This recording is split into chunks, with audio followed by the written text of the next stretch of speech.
આપણે બધા ગૌશાળાની અંદર છીએ તો ગૌ માતાની જય બોલીએ. બોલો ગૌ માતા કી જય. ધરતી માતાની જય.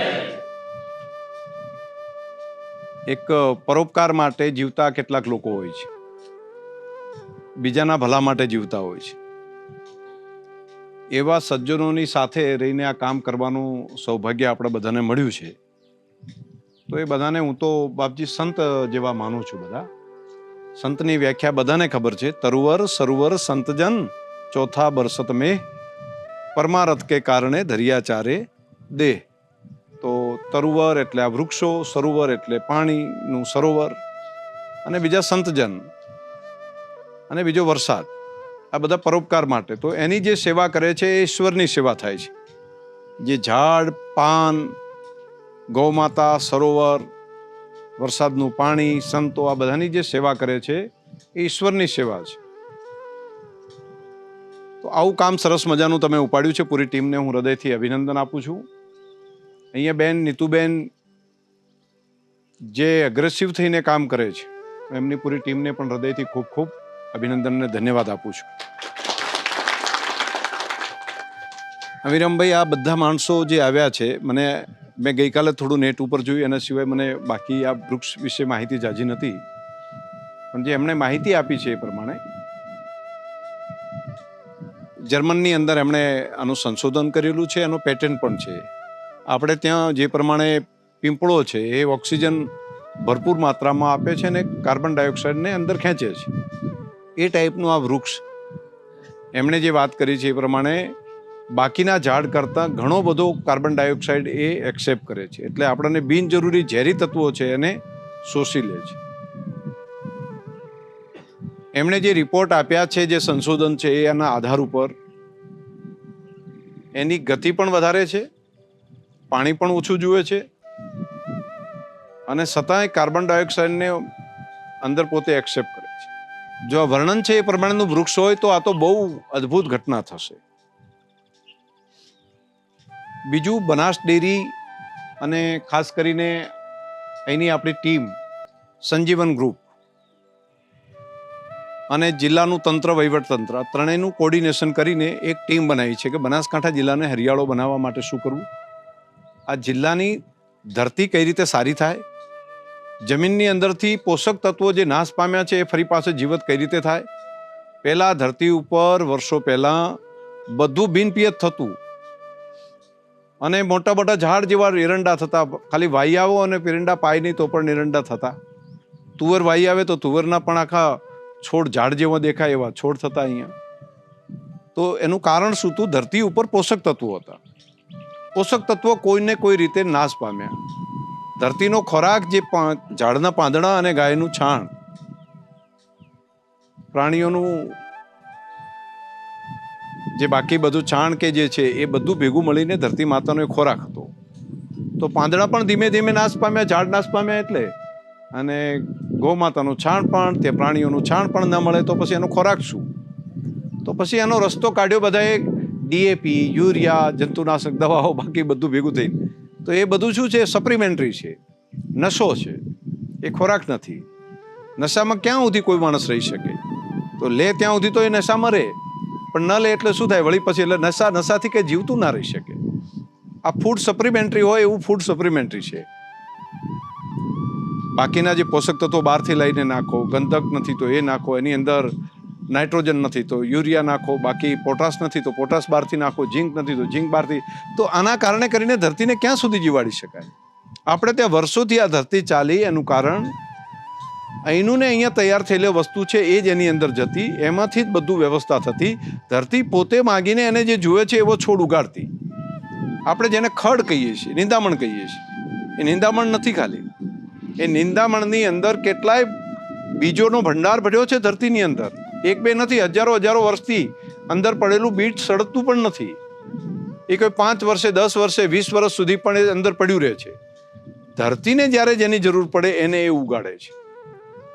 ધરતીની અંદરથી નાઇટ્રોજનની ઘટ પડે ત્યારે નાઇટ્રોજન એના મૂળની અંદરથી ઉપરથી ખેંચી શકે એવા છોડવાને, એવા ખડને ધરતી ઉગાડે છે. અને હું કહું છું એવું નહીં, સંશોધન કર્યા પછીની વાત છે. સાયન્ટિસ્ટોએ આનું સંશોધન કર્યા પછીની બાબત છે. એને જે જુએ છે જે જમીનને એ ઉગાડવાની વ્યવસ્થા એ કરે છે. આવી એક ઇકોસિસ્ટમ બનેલી હતી, પરંતુ આપણે એને ડિસ્ટર્બ કર્યું. તો ફરી ધરતી માતાને આપણે પુનઃજીવિત કરવી હોય તો એક ગૌ માતા અને બીજા વૃક્ષો આ બંને મોટા પ્રમાણમાં થાય તો ધરતીને ફરી પાછી આપણે સારી કરી શકીએ. બીજું, કોરોનાના ટાઈમમાં ખબર બધાને પડી કે ઓક્સિજન વગર ના ચાલે. આપણે પ્રાણવાયુ લેતા હતા રોજે રોજ, પણ આપણને ખબર જ નથી કે આટલો કિંમતી હોય છે. જે દિવસે બાટલામાં ભરી અને ચડાવવો પડ્યો તે દિવસે ખબર પડી કે ઓહો, આ ઓક્સિજન તો આટલા વર્ષોથી આપણને ફ્રી ઓફ મળતો હતો, વગર બાટલે મળતો હતો. અને આપવાનું કામ કોણ કરતું હતું? આ ઝાડવા કરે છે, આ વૃક્ષો કરે છે. આ વૃક્ષો ફ્રી ઓફ આપણને ઓક્સિજન આપ્યા જ કરે છે, આપ્યા જ કરે છે. પરંતુ જાણતા અજાણતા માણસે પોતાની બુદ્ધિનો ઉપયોગ એના સંવર્ધન માટે કરવાની જગ્યાએ એને કાપી નાખ્યું. તો આપણે જ આપણા પગ કાપી નાખ્યા. આપણે જ આપણી નવી પેઢીને મૃત્યુના મોખમાં નાખી દેવાનું કામ કર્યું. તો જ્યાંથી જાગૃત થયા છે ત્યાંથી તો આપણે એને બચાવવી પડે. તો બને એટલા વૃક્ષોનું વાવેતર કરવું ખૂબ જરૂરી છે. અને ઝાડવા એ તો વૃક્ષો એ તો ધરતી માતાનો શણગાર છે. ધરતી માતાને હરિયાળી ચૂંદડી ઓઢાડવાનું કામ છે. માતાને ઉઘાડી ન રખાય, એને ચૂંદડી માથે ઓઢાડવી પડે. અને તો જ આપણી નવી પેઢી 10 વર્ષ પછી માત્ર નહીં, 100 વર્ષ પછી, 200 વર્ષ પછી પણ એ જીવિત થઈ શકશે, રહી શકશે. તો એક કામ આ પણ કરવું પડે. આ વૃક્ષ માટેની માહિતી જેટલી આવશે તો હું તમને પણ પહોંચાડીશ. ત્યારે આજે વાવેતર કરવા માટે જઈ રહ્યા છીએ. જો આ જ પ્રમાણે થશે તો આવી રૂડી ગૌશાળાની અંદર આ દિશામાંથી હવા આવતી હોય તો ઠંડી હવા આવશે તો ગૌ માતા કેટલી રાજી થશે. ઉનાળાની ગરમીમાં પણ એનું રક્ષણ થશે. બહુ મોટું કામ કરી રહ્યા છે. એટલે એક આશીર્વાદ એ પણ મળશે. અને હું બધાને અભિનંદન આપીશ જે દાતાઓ છે આ ગૌશાળામાં દાન આપવા માટે. એ તમામને હું હૃદયથી ખૂબ ખૂબ અભિનંદન આપું છું, રાજીપો પણ વ્યક્ત કરું. એક કામ નીતવબેન ને એ બધી આખી ટીમ મળીને બનાસ ડેરી અને સાથે મળીને કરી રહ્યા છીએ. એ તમારા માટે એક નવી વાત છે અને આપણા માટે નવી વાત થોડી સ્વીકારવામાં આ વિસ્તારને ટાઈમ લાગે છે, પણ સ્વીકારી લે છે, પછી એને પકડી રાખે છે. પણ ઘણી વખત તો એવી હોય છે કે પહેલા કોઈ પણ બાબત આવશે તો તમને શંકાથી જોશે. આ સ્વભાવ છે વિસ્તારનો. અને વર્ષોથી દુષ્કાળના કારણે, અહીંયા અછતના કારણે બાકીનું પેલું તો ધીમે ધીમે સ્વભાવમાં બની ગયું છે કે કોઈ પણ નવો માણસ આવશે તો એના સામે એમ જોશે કે આને કંઈક સ્વાર્થ હશે, નહીં તો ના આવે. અને કંઈક લાભ હશે એટલા માટે ના આવે. કેમ કે મોટા ભાગનો અનુભવ એ ટાઈપનો થયો છે કે કોઈ સ્વાર્થ હોય, લાભ હોય તો જ આપ. કોઈ પરોપકાર માટે આવે, આપણા ભલા માટે આવે, એવું સમજવામાં થોડી અઘરું થાય છે. પરંતુ એક વખત સમજી જશે પછી એને ઉપાડશે. આ બાબત એવડી મોટી છે કે જેને વહેલા સમજાય તો સારું, મોડા સમજાય તો એ પાછળથી પછી બધા દોડશે. દુનિયાની અંદર ઓક્સિજન બધાને મળવો જોઈએ, કાર્બન ડાયોક્સાઇડ ઓછો થવો જોઈએ, એના માટેની આખી વિશ્વ કક્ષાએ એક અભિયાન ચાલે છે. અને એમાં કાર્બન ક્રેડિટ એને કહે છે. તો તમે તમારા આંગણે અહીંયા ઝાડ વાવો તો એ ફળ આપે, ફૂલ આપે, છાંયડો આપે, એ બધું તો કરે, પરંતુ એક ઓક્સિજન આપે છે, કાર્બન ડાયોક્સાઇડને શોષી લે છે. કાર્બન ડાયોક્સાઇડ શોષવાનું કામ કરે છે, એટલે જીવને જીવતું રાખવાનું કામ કરે છે. પૃથ્વી ઉપર જીવ સજીવન રહી શકે એના માટેનું કામ કરે છે. તો દુનિયાની અંદર આ વ્યવસ્થા બની છે કે જે ઝાડ વાવે એમાંથી ઓક્સિજન મળે છે, કાર્બન ડાયોક્સાઇડ જતું રહે છે. તો જે ઝાડ વાવે એને કંઈનો કંઈ લાભ મળવો જોઈએ, તો એને કાર્બન ક્રેડિટ કહે છે. અને એના માટેનું જેમ શેર માર્કેટ હોય, જેમ આપણે ગંજ બજારમાં માર્કેટ હોય, એ પ્રમાણેની એક વ્યવસ્થા બની છે. જર્મન જેવા દેશમાં, જાપાન જેવા દેશમાં, અમેરિકા જેવા દેશમાં એ વધારે પોપ્યુલર છે. તેના રૂલ્સ જે બન્યા છે, જેના કાયદા બન્યા છે, એમાં પણ નક્કી કર્યું કે તમારે એક ફેક્ટરી લગાડવી હોય તો તમારે આટલા ઝાડની અંદરથી મળતો આટલો કાર્બન તમારે એની સામે ઓક્સિજન મળે એવી વ્યવસ્થા કરવી પડશે. કાર્બન ઘટે એના માટેની વ્યવસ્થા કરવી પડશે. તો એ લોકોને બધાને પછી જ્યાં ઝાડ વાવે તો જે તે દેશમાં જ હતું એનું માર્કેટ, એનાથી બહાર વેચી નહોતું શકાતું કાર્બન ક્રેડિટ. હવે આખા વર્લ્ડની અંદર આપી શકાય એવી વ્યવસ્થા ઊભી થઈ છે. આપણે અહીંયા ઝાડવું વાવીને એમાંથી મળતી કાર્બન ક્રેડિટ એ વર્લ્ડની અંદર આપી શકાય. થોડું અઘરું કામ છે, પરંતુ એ વ્યવસ્થા બની ગઈ છે. તો નીતુબેનને બધી આખી ટીમ સાથે મળીને એક આ કામ પણ સાથે સાથે કરવાની વાત કરે છે. બનાસ ડેરીમાં પણ અમારા કોચરજીને આખી ટીમ છે, એ બધા આખી ટીમને સહયોગ કરવાની વ્યવસ્થા કરી છે.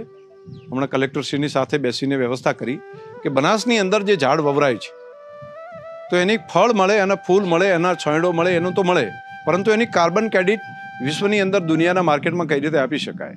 તો ખેતરના શેઢે જે ઝાડ વાયા હોય તો એ ઝાડ વધુ રહે અને એને દર વર્ષે કંઈ ને કંઈ આવક મળ્યા કરે અને એ આવક એના ખાતામાં કઈ રીતે જમા થઈ શકે. તો આ એક નવું કામ છે અને એમાં સૌથી વધારે કાર્બન ક્રેડિટ આપવાનું કામ આ ઝાડ કરે છે એવી બાબત છે. આ જે વૃક્ષો વાવે છે તો એ લાકડું આપે બીજું તો બરાબર, પણ એ કાર્બન ક્રેડિટ સૌથી વધારે માર્કેટમાં એની મળે છે, જેમ આપણા પીંપળાની પણ મળે છે, આપણા લીમડાની પણ મળે છે.